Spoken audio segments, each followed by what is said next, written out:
کی خدمت میں نظر کی تقویت کے لیے نظر طاقتور ہو جائے، عرض ہے کہ ہر نماز بعد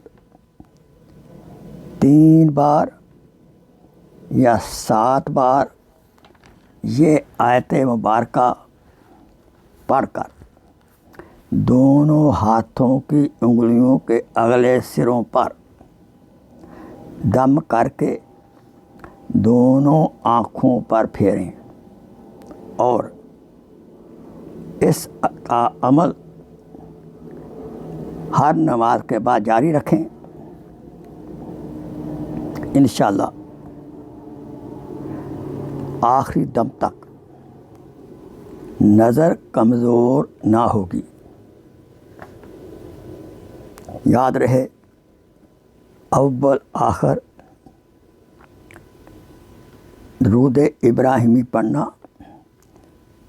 بہت ضروری ہے۔ اب وہ آیت مبارکہ کیا ہے؟ فَكَشَفْنَا عَنْكَ غِطَاءَكَ فَبَصَرُكَ الْيَوْمَ حَدِيدٌ۔ سنیں،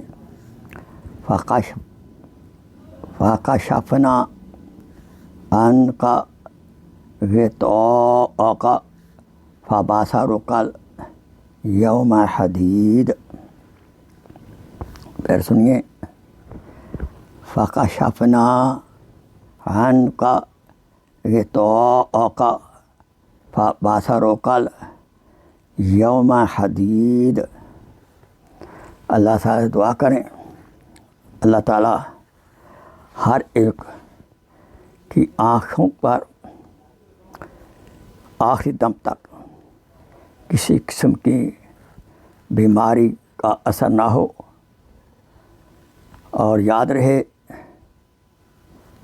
اس کے علاوہ قرآن مجید کی جتنی تلاوت کریں گے نگاہ نظر دن بدن انشاءاللہ تیز ہوگی۔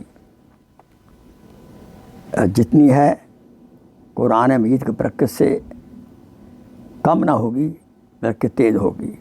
اور ہر نماز بعد یہ وظیفہ جو عرض کیا میں نے آیت مبارکہ، اس پر بھی عمل کریں۔ دوبارہ سنیے، فَكَشَفْنَا عَنْكَ غِطَاءَكَ فَبَصَرُكَ الْيَوْمَ حَدِيدٌ۔ صدق اللہ مولانا العظیم۔